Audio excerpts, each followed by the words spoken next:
Good afternoon, everyone, and thank you for joining our first quarter 2026 earnings call.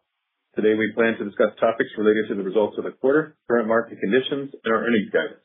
We have slides to accompany this call, which are posted on our investor website. Our call is scheduled to last 1 hour. Following our commentary, we will answer questions related to these topics. In order to get to as many participants as possible, we limit the questions to 1 per participant.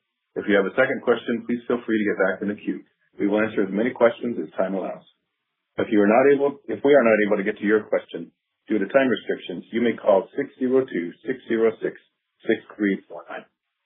To begin, I will first refer you to the disclosures on slide 2 of the presentation and note the following. This conference call and presentation may contain forward-looking statements made by the company that involve risks, assumptions, and uncertainties that are difficult to predict. Investors are directed to the information contained in Item 1A, Risk Factors, or Part 1 of the company's annual report on Form 10-K, filed with the United States SEC for a discussion of the risks that may affect the company's future operating results. Actual results may differ. Now I will hand the call over to Adam for some opening remarks. Thank you, Brad, and good afternoon, everyone. So these are certainly interesting times, and there are now more reasons to be optimistic about our industry than we have seen in over 4 years now. So we operate one of the largest fleets in the truckload industry, and roughly 70% of our fleet is deployed in one-way or over-the-road service. It is true the one-way market has been the most difficult place to be over the past 3 years plus, as this market has felt the brunt of the influx of capacity over the last several years. Much of that capacity may not have been playing by the rules that we play by, and therefore operating with a different cost structure, with distorted pricing behaviors and cyclical patterns. The ongoing efforts of the FMCSA and the DOT to prevent and revoke invalidly issued CDLs, shut down non-compliant CDL schools, and address hour of service abuses are in the early stages and are already having an impact on the market. This cleanup effort should, in our view, have an outsized impact on not just the one-way truckload market, but on the lowest price capacity in this market. The market that was the hardest hit over the past few years is now benefiting the most from the removal of capacity, a dynamic which we expect will continue. As we mentioned last quarter, the market has progressed to a point where even small changes can cause disruption. And we saw evidence of that during the first quarter, as the severe weather in January led to acute tightness and an elevated spot market almost overnight. We were able to leverage our one-way over-the-road capacity at scale to provide solutions across multiple brands to help our customers recover from the storm when others in our space were not able. Following the recovery from the storm, the tightness in the truckload market has continued to build, largely due to declining capacity, though some indications of improving demand are beginning to emerge. Broad truckload market indicators show improving trends for load tenders, tender rejections, and spot pricing. Our business is experiencing even stronger levels on these metrics as our leading presence in the one-way market grows increasingly valuable to shippers.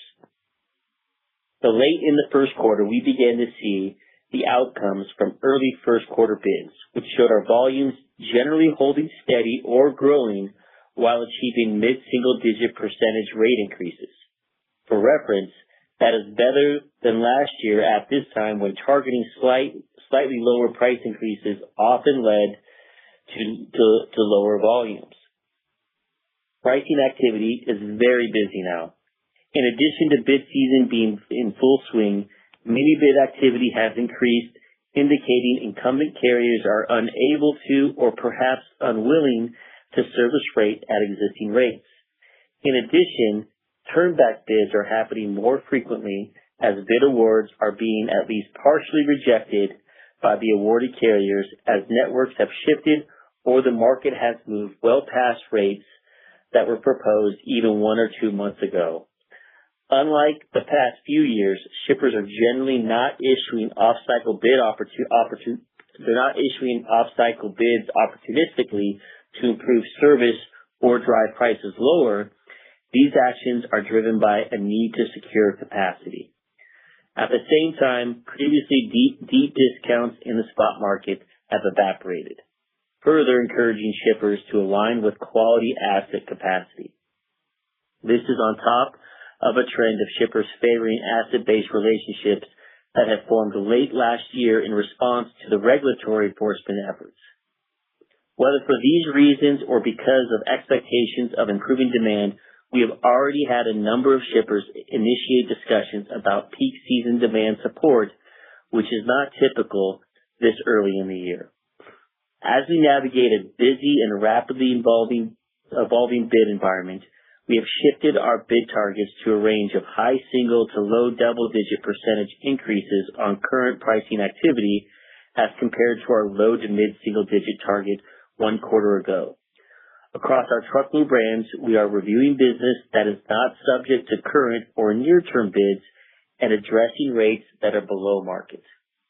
Aside from the market developments and our position in one-way service, we believe our work over the past 2 years, structurally cutting costs out of our business with ongoing opportunities for further progress, sets us up for greater incremental margin as business conditions improve.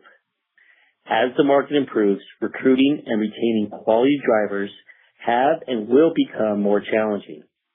We believe we have an advantage with our terminal network and academies to source and develop drivers.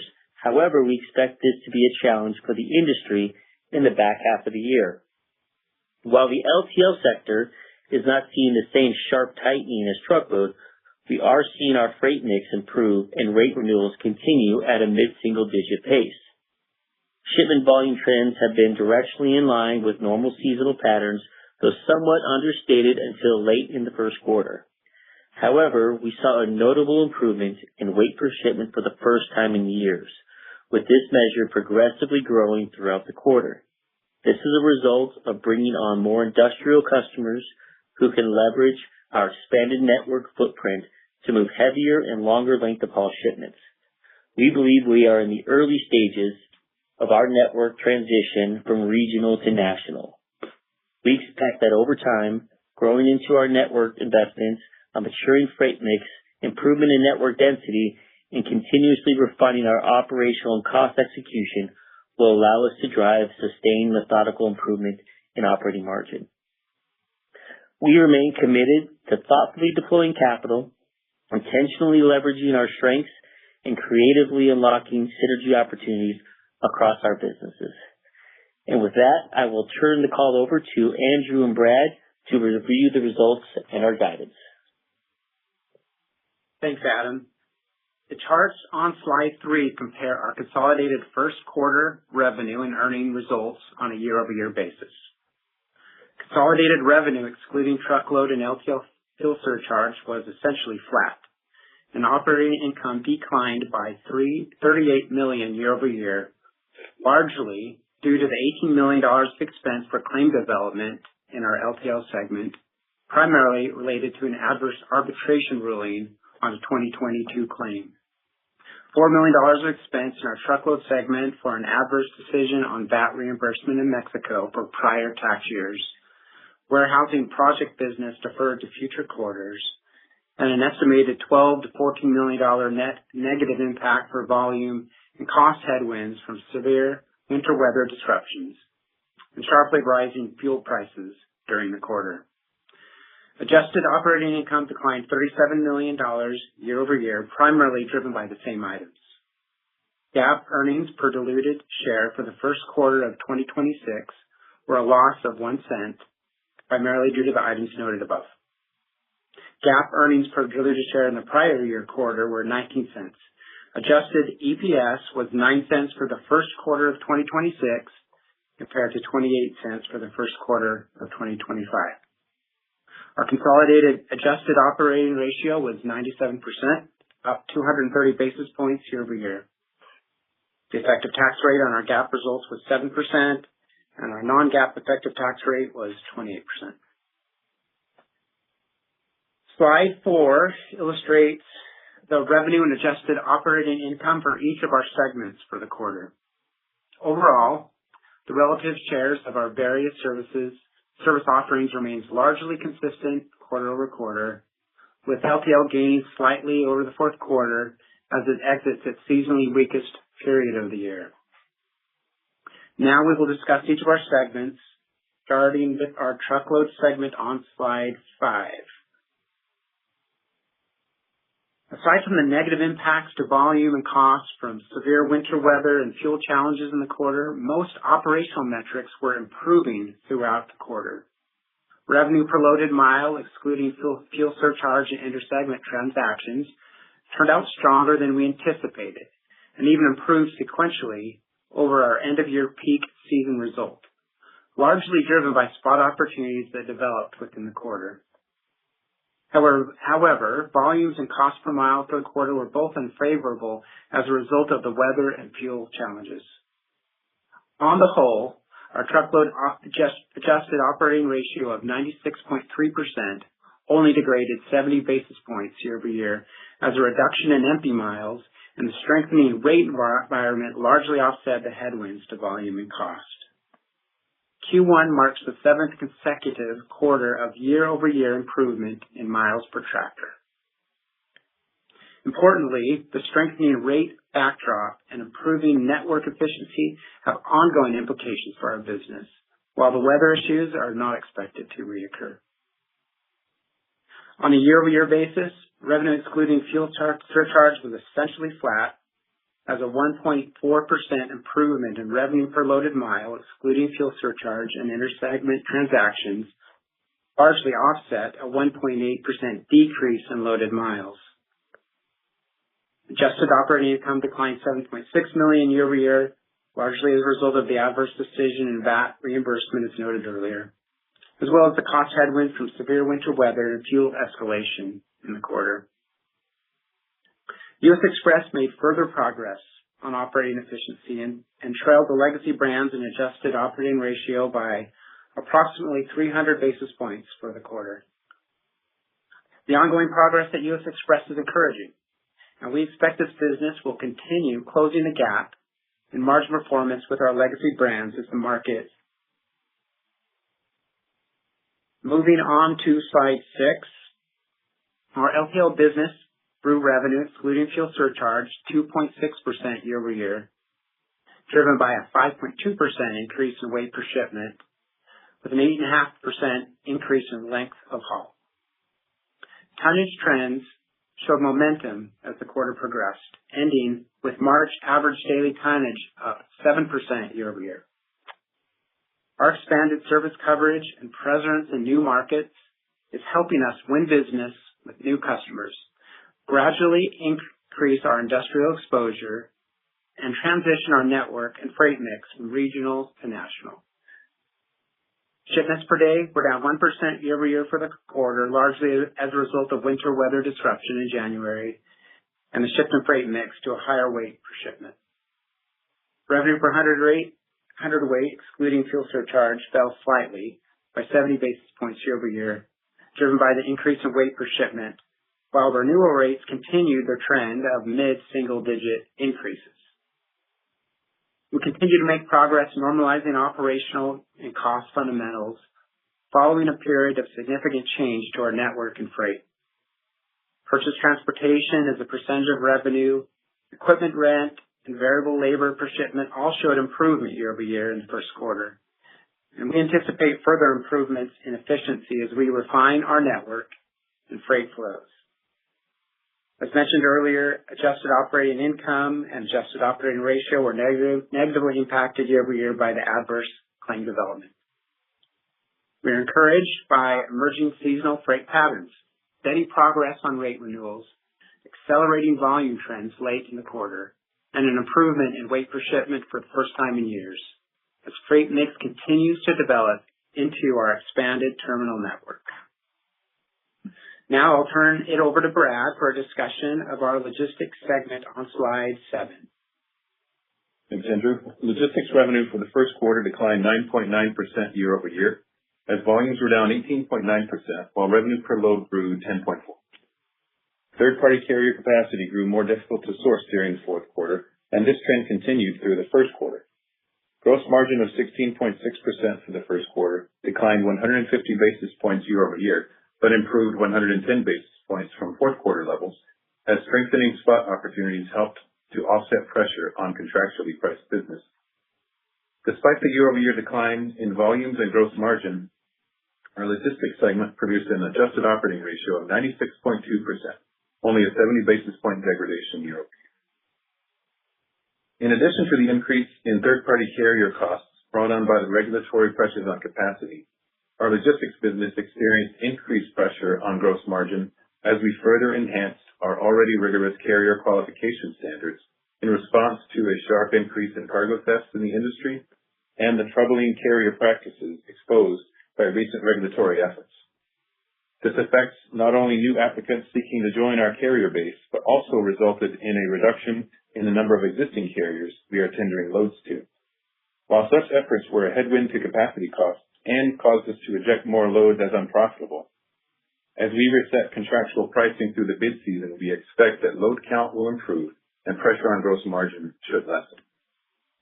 Given the complementary relationship between our logistics and asset-based truckload segments, we believe the improving market dynamics will ultimately benefit both our asset and logistics businesses over time. Our logistics business has demonstrated its agility in navigating a volatile market the past few years by maintaining its operating margin close to target levels through disciplined pricing and cost management.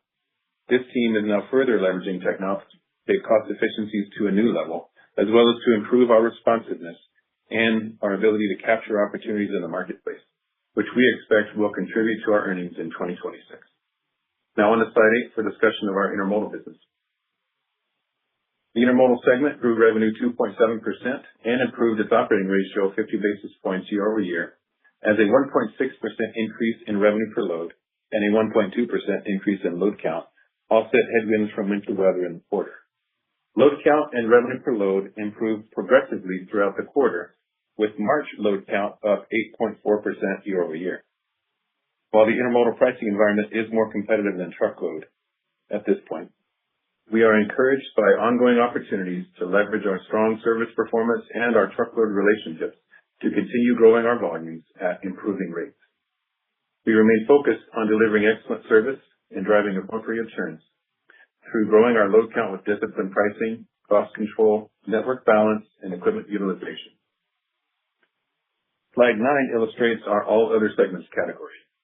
This category includes warehousing activities and support services provided to our customers, independent contractors, and third-party carriers, such as equipment sales and rentals, equipment leasing, owner-operator insurance, and maintenance.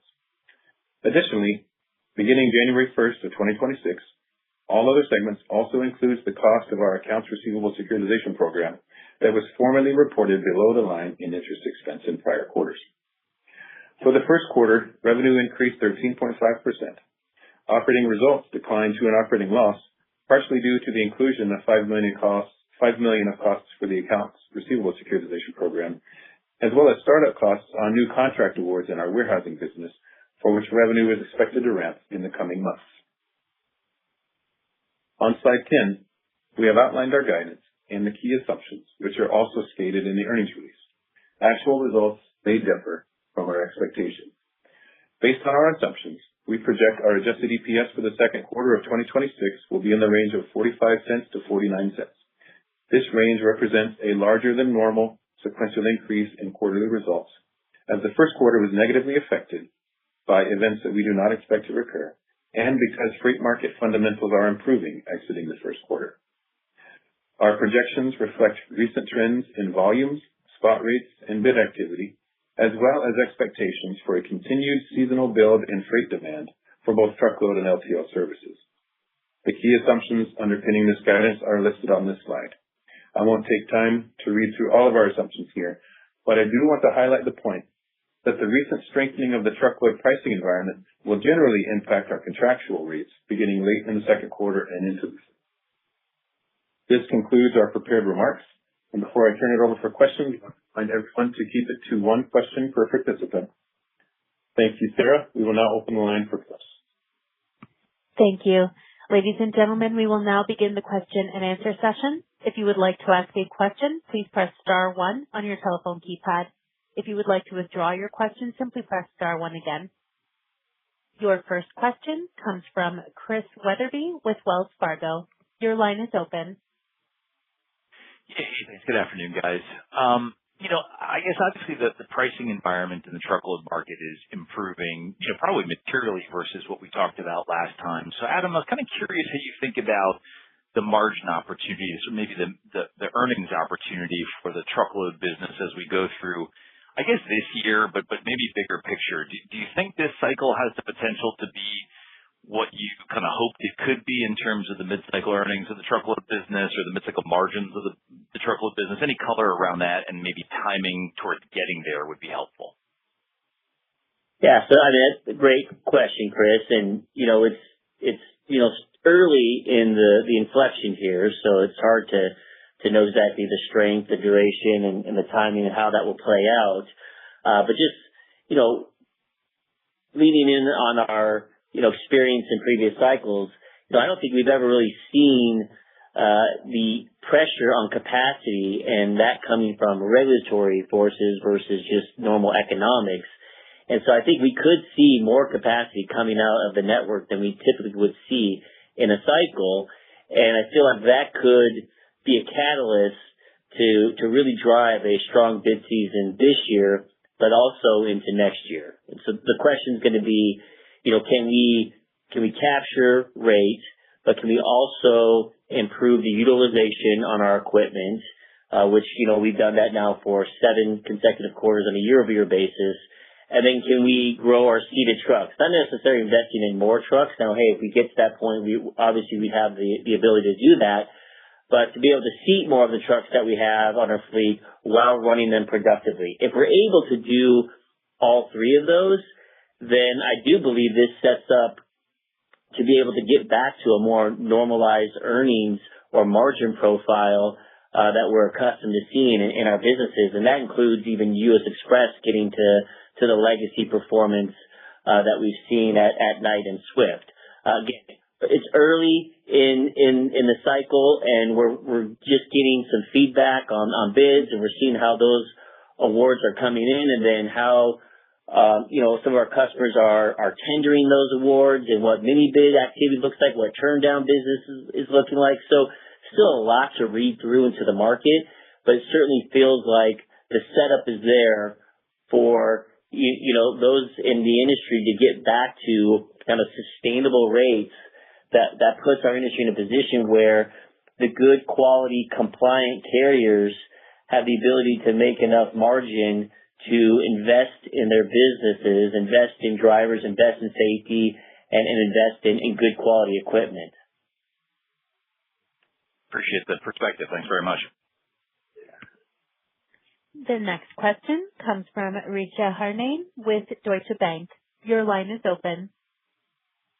Yeah, thanks for the time, guys. So just following up from that previous question, just Adam, when you say normalized margins, maybe you can highlight kind of what that is. Mid-cycle, is it sort of low teens that we're talking about here? And then just, I think, Brad, when you ended the segment, you said, the impact of this high single-digit, low double-digit rate improvement will really be seen towards the end of Q2 into the back half of the year.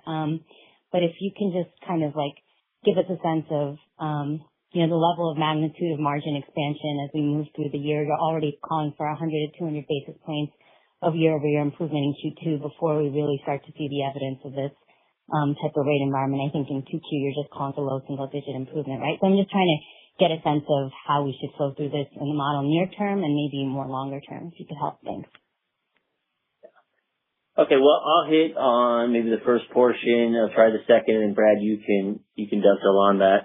I think we've probably got this question on normalized margins for the last 5 earnings calls in a row. So I'll try to be consistent on how I answer this.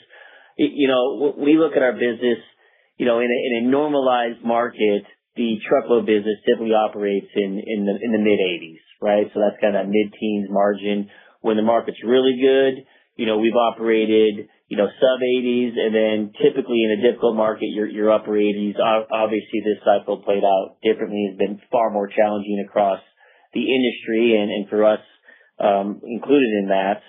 But that's where I'm referencing getting back to that mid-80s normalized earnings. I feel like there's the setup here in this bid season and going into next to be able to achieve that. And then when you look at where we're at, we have our LTL business that's been growing, and that doesn't have the same cycles as truckload. And we look at just methodically improving the margins in that business. Obviously, we had the anomaly with the claim development in the first quarter, but we expect that to be put behind us and continue down the path of improving margins as we grow in to that network and start to march down into the 80s, which I still feel this year we can achieve a sub 90 operating ratio during the year and just continue to build upon that. And then typically when our truckload business is healthy, the logistics business can grow exponentially. Now, early on as the cycle changes, logistics feels pain because the rates haven't adjusted yet to what the third-party capacity, rates are. And so you probably see a load count degradation, which we've seen because you just can't take freight that you can't make a margin on. As rates reset, contractual rates, but also backup rates, which we do a lot of with our customers. And so when the routing guide falls apart, they tender us loads at the backup rates that hopefully put us in a position where we can't do it with our own trucks. We could do it with quality third-party capacity through our logistics business.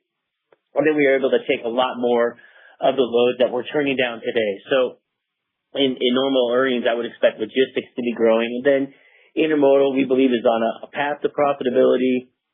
I think we laid out the improvements sequentially that we expect to achieve in intermodal, which would mean we're profitable, and volumes are really starting to build in that business.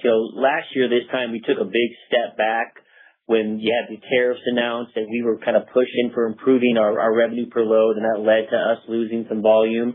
But this year it's very different. We're getting improvement, some improvement in rate, not near what you get on the truckload side, but some improvement, and it's resulting in better volume as well. So we're starting to see things build, and we'd expect, intermodal to get to profitability and to see that improve as the cycle, strengthens. So that's how we're viewing kind of this, I say normalized. You're never really at normal. It's kind of, you're always flowing in the cycle, but that's how I'd frame it up, Richa,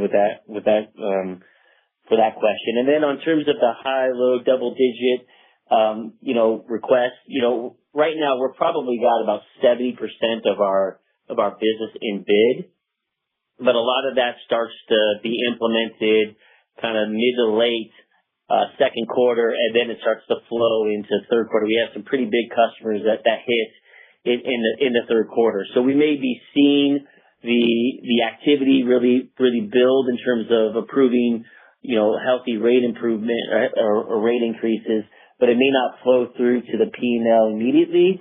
But we expect that margin to really start to flow through kind of fully baked more in the third quarter and then build into the fourth quarter. Brad, I don't know if you had anything else you wanted to elaborate on. Well said. That was well said. And just one thing I would add is, in terms of our contract versus spot mix, we came into the first quarter in the, that 10 to 12% kind of range, low double digits, where we had been for really the last couple of years in terms of spot exposure. We exit the first quarter just a couple of points higher than that, kind of low to mid-teens perhaps. And look, as we navigate the pricing environment and navigate trying to manage our business and extract yield from our network, jumping into spot exposure is not step one in trying to manage yield. And so our first priority is our contractual recurring relationship business, and we have expectations for where the market is on price at this point, and that's what we're trying to address first and foremost. And if we can't come to agreement on or see price the same way in terms of the market, we may end up with less contractual exposure on certain accounts, and that will create more spot exposure. And so that's something that can evolve over the next several months as we continue to work through bid season. And so that's just another lever that can contribute to our realized rate per mile, in addition to the contract and the backup rates as Adam spoke to. So that's something that we're going to be managing and watching week by week as we work through this, but a lot of different avenues to generate. Sounds great, guys. Thank you. All right. Thanks, Richa. Your next question comes from Ken Hoexter with Bank of America. Your line is open. Hey, great. Good afternoon. And I guess, Brad, just to extrapolate on that a bit, right? It sounds like in the prepared remarks, Adam, I think you might have mentioned you're revisiting contracts that are longer in nature. Are you already starting to give those notices to get out of the contracts and start to renew? Is that how tight the market has gotten? I just want to understand kind of the comments around that. And to clarify on the LTL, did you say the delay, but the weights are ramping, the delay in getting pricing, but you're seeing weights ramping given the industrial move? How long does that delay get till you get that pricing? All right. Well, let me clarify that. We're not saying we're getting delayed pricing on LTL. I think we're saying we're getting mid-single digit on the renewals, but we're seeing a freight mix change where we're getting, longer length of haul, heavier shipments that we believe will improve the yield of the business. And so the revenue per hundredweight may get a little bit skewed in terms of the year-over-year comparison because of the freight mix change, but we're not seeing delay in LTL pricing. And then in terms of the rate reviews is what we would call them, is we're going through our network and looking at any rate that may just be stale. If it's beyond a year, it's something we're going to look at. We're reviewing those that are called the bottom 20% of performing and looking at what we need to do to get those rates to where they're closer to market. And so if we don't have an active bid to address those, we're being proactive of going through that review and then having discussions with customers around that.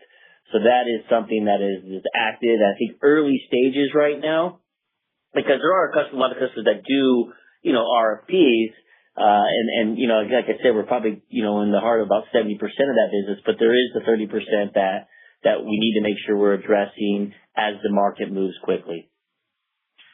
And same for the LTL, does that gap close? Do you get, if you're already at high single, low double in truckload, can you see that transfer to the LTL market? I don't know that they align that well. Right now on LTL, on renewals, we're getting mid-single digits right now. Okay, great. Thanks, guys. Appreciate the time. Your next question comes from Ravi Shankar with Morgan Stanley. Your line is open. Great. Thanks, everyone. Adam, last quarter you very helpfully walked through what you saw were upcoming catalysts on the supply side. Obviously, lots of moving parts here, but everything from Delilah's Law, the Montgomery case on the brokerage side, new proposal for $5 million minimum insurance, as well as all of the rules that we saw last year. How do you see this evolving over the next few months and potentially the market tightening up more? Yeah, I think you hit them, Ravi. These are all, pressures that we think are going to deter bad actors from coming into our space. I think it's going to, push capacity out of the market that aren't at sustainable rates and aren't acting in a compliant manner. I think clearly when our industry saw spot rates jump dramatically in 2021, and then we had this push for immigration, this industry was targeted, and we had a lot of people enter our space that didn't have much experience in trucking, probably didn't have a great safety background, didn't have proper training, and also were probably exploited by some of the chameleon carriers that are out there, and ultimately paid them rates well below what someone who's a citizen of the U.S. would view as livable wages. And so I think that population is getting pushed out with the pressure on eliminating the improperly issued non-domiciled CDLs, and I think Delilah's Law will help codify that into law, among other things.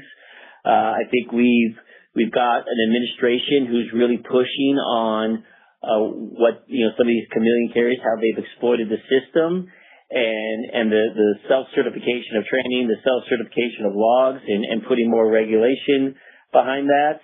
And I just think there's going to be a lot more oversight from the FMCSA that's needed. Now, hey, if we get minimum insurance, that's another big thing. You got English language proficiency, that's pushing capacity out of the market. And hey, I think drug testing is another big one where, we already have set a much higher standard for ourselves. We've been doing hair follicle drug testings for over a decade, and we see that you're probably 10 to 15 times more likely to pick up a positive drug test than you would with urine. Yet we don't accept that as a valid way to test drivers, and you can't even submit those positive results to the clearinghouse. And so those drivers can just go on to another company and get a job and be behind the wheel. And we don't think that's right. And so I think that's another thing that I think this industry needs to help clean it up and really be focused on putting the safest drivers on the road. But Robbie, what I say is we've never seen this type of push to clean up some of the capacity of the unsafe drivers out on the road. And when you pull that one of them, I think moves the needle enough. But when you aggregate them, I think we're already starting to see that, influence the market. And really, the improvement we're seeing and the ability for us to get rate is driven largely by capacity reduction versus demand. And if we start to see demand pick up in conjunction with some of these other, efforts that are just in the early innings, I think we can find ourselves in a much more favorable position from a carrier standpoint. Yeah, Robbie, I would say that, I think it's clear to us through our conversations, the administration is committed to the cleanup that needs to happen in industry. We think if we can get, legislative support through Delilah's Law and the like, that, obviously that makes that more durable through future administrations. But we don't think it's dependent on that. We think whether that happens or not, that the actions of the administration are going to be effective over the next few years as we continue to kind of get things right with our industry. Very helpful. Thank you. Thanks, Robbie. Your next question comes from Scott Group with Wolfe Research. Your line is open. Hey, thanks. Afternoon, guys. So, Adam, what are you seeing with seated tractor counts and drivers generally? And then just, big picture, if you think back last cycle, just massive growth in, your and everyone's brokerage business. But, all the things that you talked about in that last question with non-domicile and Chameleon and Montgomery, all these sorts of things. I'm wondering, as you're having these bid conversations, is there a sense from shippers that they're less willing to do a brokerage offering right now, and are they willing to pay more for asset based this time versus maybe prior cycles? Yeah. Okay. Well, let me hit on those, Scott. So on the seated truck side, certainly finding drivers, hiring drivers has always been a challenge in our space. I've always said in our industry, you either have drivers or you have loads. Rarely do you have them at the same time, right? So we're starting to see the loads come through. And so we're making investments to ensure that we can have an advantage in sourcing drivers. And so we're making investments in our marketing spend, in the number of recruiters we have. We're leveraging AI to ensure that we're very quick to react to leads as they come in. And we're really leveraging the academy network that we have to train and develop drivers. And as we've made those investments, as we saw the market change, we're starting to see that build some momentum really across all of our different brands. And so I'm feeling more bullish on our ability to not only improve rates, but to improve our utilization and grow seated truck, which I know was its biggest challenge during the last upcycle in the pandemic. I think everyone went backwards to truck with how difficult labor was. I think what the challenge that we'll have is that we've only gone after the high quality drivers, and some of our space have been able to hire those that don't meet the criteria that we have. Now, as some of those drivers are kind of pushed out of the market because of some of the things we just talked about, the quality drivers that we look at are going to be more attractive. But we believe we bring far more to the table with the terminal network we have, the equipment we have, and the ability to give high quality training. And so we feel like we'll have an advantage to maintain and even grow our seated truck count as drivers become more challenging. And to your point about logistics, I agree with you that I think we saw this proliferation in logistics because you had customers that just had to move goods at all costs because demand was so high, and you had this flood of capacity coming in. I think, I'm talking to shippers, I think they're going to have a bias towards asset-based carriers. I mean, we're already starting to see that. We're starting to see that they're limiting, even some bids, mini bids, only to asset-based carriers, or limiting the percentage that they will allow, the brokers to participate in a bid. And I think that's going to continue. Now, I think we get viewed a little bit differently because we do bring some assets to the equation with the power only that we offer, but we've also talked about what we're doing to vet the carriers that we work with. We have taken a great number of steps to really ensure that we have high quality, safe carriers. Now, you're not always going to be perfect at, but we have cut down the number of carriers that we work with dramatically. Just since the beginning of this year, we're down 30%, and we had made a large cut even earlier last year. And so we vet how long you've been in business. We're looking at evidence that you have logs, that we can see where your tractors are at. We actually, because I think one of the challenges in our space is the broker has no idea, in most cases, who is actually driving the truck. And I think that's been a real challenge for the broker and the shipper to really know that. And so we are taking steps to ensure we have a copy of the license, we know who's in the truck, especially if they're going to operate and leverage one of our trailers. So we're taking a lot of steps to put ourselves in a position that when customers kind of demand that as part of the logistics solution, we have that to offer. So I don't think you're going to see the same expensive growth that we saw during the pandemic, but I do think those that are good quality logistics providers do it the right way and have an asset solution to complement what they're offering will have the ability to grow in a strengthening market. Thank you. Thanks, Scott. Your next question comes from Jonathan Chappell with Evercore ISI. Your line is open. Thank you. Good afternoon. Adam, I know you don't go into the monthly detail on LTL as some of the pure plays do, but is there any way to help give a cadence on kind of how the first quarter, maybe April, transpired as we think about, weight's been good, that's finally getting the turn there, but are we going to start to see more consistent kind of shipment tonnage growth? And then importantly, do you feel if you do get that demand tailwind or tonnage tailwind, shipment tailwind behind you, I know cost alignment was kind of pretty difficult. Have you been building out the national network? Do you feel like your costs are now appropriately aligned, that if there were to be a demand pickup, that would kind of go right to margin improvement as opposed to still kind of chasing that with resources? Okay. That was a long question, John. I'll try to hit every component of it. That was the shortest one so far. Yeah. Okay. So on the LTL front, I think we talked about in our commentary that we were a little bit slower on volume to begin the quarter, but it did build with March being the strongest, and then those trends continuing into April. We only got a couple weeks into April, but we're not seeing that slow down at all. And then typically second quarter is our one of our strongest quarters in LTL. We do believe we have a tremendous amount of operating leverage in the business. There's just a few pinch points that we have where we may have a few locations to open up this year, but it's not going to be near the investment we had to make in the prior years.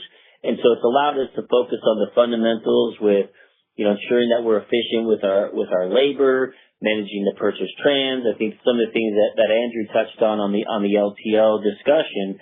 And so, yeah, as we see the tonnage improve, and it may not, because of the freight mix, it may not even have to be a huge lift in shipment count if you're getting more tonnage that typically yields better. And as we look at our weekly performance, and we have an estimated OR in that weekly performance, as we see that building, yeah, I think we're seeing the operating leverage in the business and a lot of that flowing to improved margins.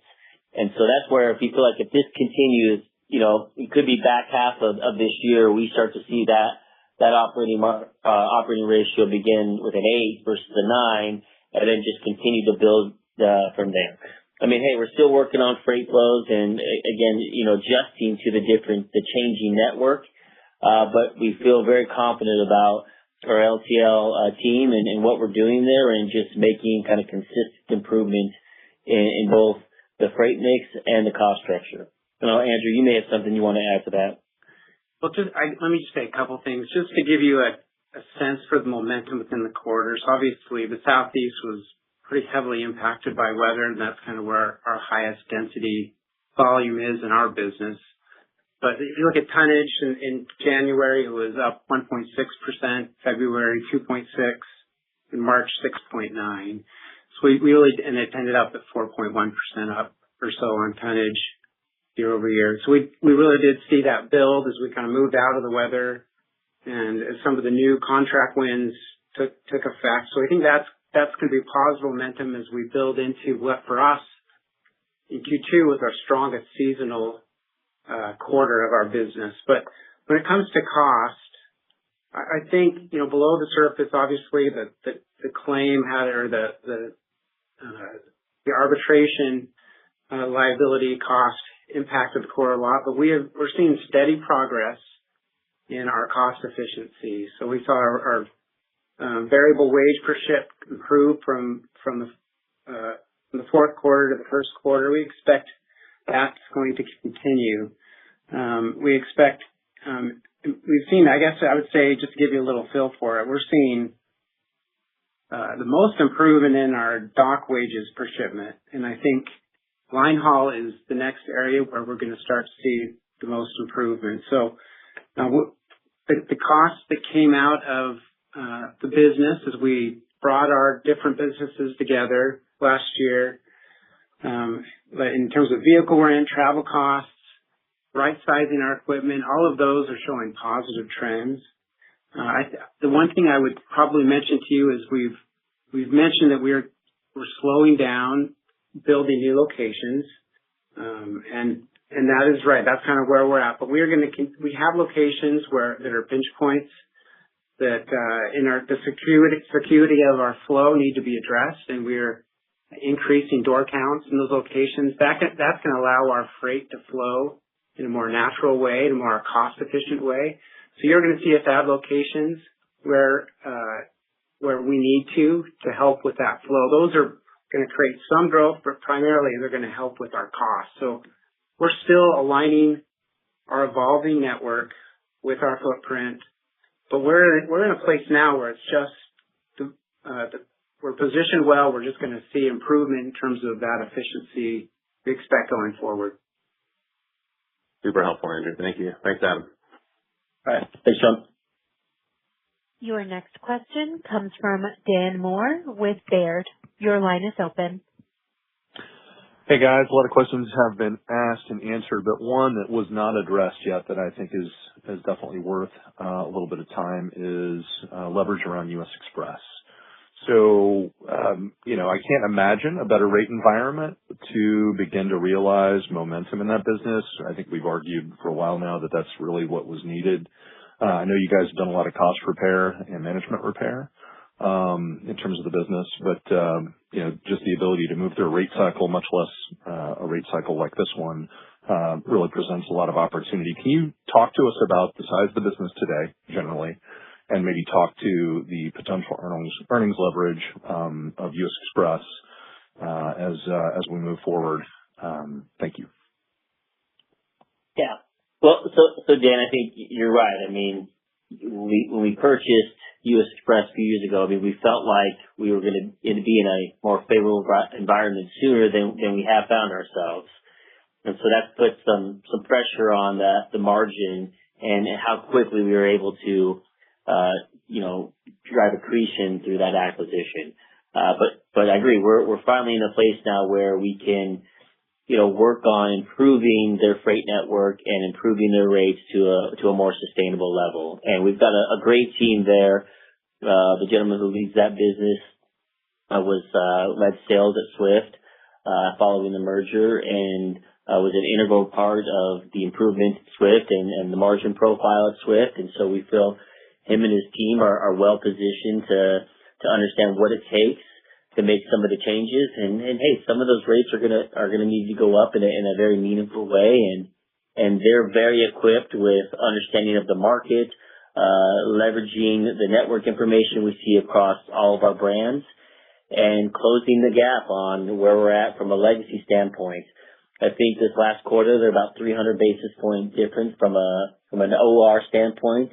Some of that is still a cost delta, but I think a lot can be made up through, getting the rates closer to where we are from a legacy standpoint. I think we've got the right team there. We've made a lot of changes there, but feel well positioned is the discussions with our customers and getting, I think good feedback in the early parts of the bid, and expect to see rate continue to grow and develop. And from a cost perspective, let me just make a couple of points. Hold on, wait, what were you going to say, Dan? Yeah, I'm sorry. I just wanted to, one thing that would be helpful to understand is just the size of the business today. And, if you want to bracket it, that's fine, or in, any manner in which you'd like to answer the question. I know it's, I know obviously that it's a consolidated business at this point, but we don't know we don't know what the revenues are. So if you can maybe add some context around that today, if at all possible, that would be really appreciated. Thank you. Yeah, I think between the trucking and the logistics business, I mean, you're just under $2 billion between those two. Thank Probably you. about 1.7, close to that. And now, Andrew, you want to... So just, I think 4 areas that I think are opportunities ahead of us on cost. First, the cost of insurance and safety. So that, we've had to go through something of a culture change there in regards to how we manage safety and insurance. And, the CSA crash basic, I think is a good number for us to look at. That's over 60% better from where we were at the acquisition. So we're seeing, especially, we're starting to see that impact the business, and those legacy costs of insurance and claims have weighed on the business. We think that the safety performance that's improved dramatically is going to start to impact the business. The equipment costs, we're still working through some of our high cost equipment leasing, and so we think as we roll through that equipment, that's going to provide some opportunity. In terms of hiring costs and advertising, we think there's opportunity there as we get better at that to bring that cost down. But obviously the biggest opportunity is rate that Adam talked about, where we think that we have more than a normal amount of progress to make on rate. So a lot of the work we've done on cost has been on the fixed cost side, on our overhead costs, which has been pretty significant in the last year. We think that that's going to be structural and sustainable through volume growing in the business. A lot of tailwinds emerging. Good luck with the remainder of the year, guys. All right. Thanks, Dan. Your next question comes from Brian Ossenbeck with JPMorgan Chase. Your line is open. Hey, thanks for taking the question. Maybe just to come back to some of the more topical ones here we'll be discussing here for a while. Just in terms of the work you did with carriers in the logistics business, down 30%, I think it was, for accepted carriers. That's a pretty significant number. So is that something you feel like the rest of the industry has to go through as well? Maybe they have an even higher number of carriers they're going to have to squeeze out of their networks. And Adam, we've heard for a long time about hair follicle testing and things of that nature. It sounds like you said, there's some momentum, but what are the steps we would have to see for that to get a bit more progress? And when should we expect maybe we could see that start to begin? Thanks. Well, I don't want to speak to what other logistics companies should do or have to do. I think about what we felt like was required of us to ensure that we're putting quality carriers, hauling our shipments, hauling our trailers when they're doing power only. We're anticipating that, our customers are going to start being more concerned about this as, this becomes more of a relevant issue. And I think we're already seeing that in mainstream media. We've already had some discussions with some of these shippers about, how we're really monitoring who's hauling their freight, who's actually driving the truck. And so we felt it was prudent for us to, take the steps to eliminate capacity that we didn't feel comfortable with. And do I think others will do that? I think some will. I think some will still take the cheapest carrier when they're available. And that may just be based on survival.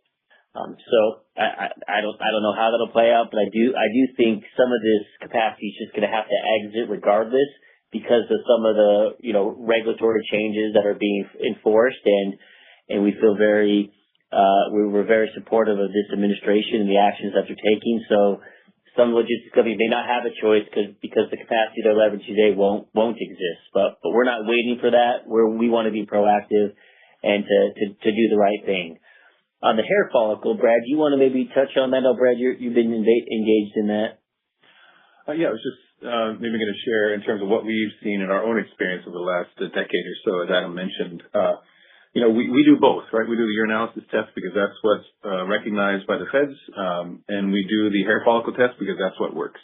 So we pay incremental cost to do that in addition to that because that is an important part of our hiring process.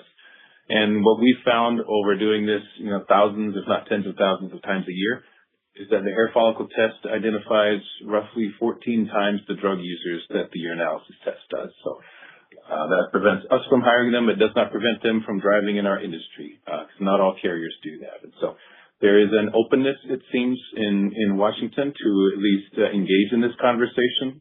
Congress passed this years ago, and just Health and Human Services has not gotten around to writing the rules to actually put this into practice. So it does seem like there's maybe an openness to engaging in that conversation. We would ask just to allow us to report what those of us who are paying for the test, what we are finding. Maybe don't require it of everyone, but if we're going to pay for it, let us report that to the registry because we do think that is important for safety for the motoring public. Okay. Thanks very much. Appreciate it. Thanks, Brian. Your next question comes from Ari Rosa with Citigroup. Your line is open. Hey, good afternoon. So Adam, I wanted to ask a bit of a strategic question. You've shed a few thousand tractors since the USX acquisition. It makes sense to us, of course, why that decision would have been desirable in the downturn when obviously it was difficult to find loads. But now as we think about the upcycle, is there any dimension in which that holds back the ability to get the same level of upside that you might have seen if you had kind of retained those tractors? I'm just hoping you can kind of discuss that decision or maybe defend that decision a bit. Give us a little bit of color on why that was the right decision to shed those tractors and also put it in the context of on an absolute basis, obviously we're looking at a larger tractor count now than what you had in kind of the prior cycle. So kind of how do those dynamics play out against each other as we think about what the upside could look like? Thanks. Yeah. Well, what I'd say, Ari, is, we don't go into an acquisition with intentionally trying to shrink, the capacity. I think as we go in and review the freight network and U.S. Express, 40% of their loads were coming from brokers, which obviously you're not going to be successful if that's where, who you're relying on for your freight. So we had to go in and adjust their network to find, direct, relationships, loads that can support their network. And so in doing so, you had to churn some of the business they were very dependent on. Okay. At the same time, we're ensuring that we have good quality, safe drivers. And so we did change the hiring standards at U.S. Express very early on in the acquisition to ensure that we had good quality drivers to drive down the crash basics, to improve the safety, to improve productivity, some of the things that Andrew has mentioned. And so when you do that, you're kind of, you're limiting the class sizes that you're going to have, and then you're changing your freight network. When you have that kind of churn, you'll naturally end up, or you have the risk of ending up with more open trucks than you feel comfortable carrying as overhead. And so as you went through that to get the business on a better foundation and position them to be far more healthy long term, you end up with some capacity that you just need to sell and exit and remove from your overhead. And so that was the process that we went through at U.S. Express. Now we feel stable today, we're making the same investments there on the recruiting front and now leveraging the academies that we have at Swift and some at Night to be able to train like our other brands do. And obviously, as you have a better freight market, they'll be able to make some progress in repairing their network and putting themselves in a position to have sustainable rates to grow the business back. And hey, we'd love to be able to seat more trucks and grow trucks, but today we still have some empty trucks that we want to fill before we invest in additional capital. But hey, we're in a much better spot today than if we would have just tried to hang on to all the trucks from the original acquisition and keep the port freight and not adjust the standards that we hire in terms of drivers. So I still feel it was the right move. We feel good about how we're positioned and expect to make some real progress on margin and drive accretion to the business. Yeah, I'm just going to add a little bit of context. All right, this is Brad. I know the op income right now coming out of the long and arduous down cycle doesn't show it, but we are running more miles than we were prior to the last up cycle. So we've got more of a basis there to work with going into this new cycle. Yeah. So no, appreciate the question, Ari. I think that now concludes our call. I think we're beyond the time here. So appreciate all the questions and interest from everyone. And again, if you weren't able to get to your question, you can call 602-606-6349 and we'll try to return your call as quick as possible. Thank you, everyone. This concludes today's conference call. Thank you for joining. You may now disconnect.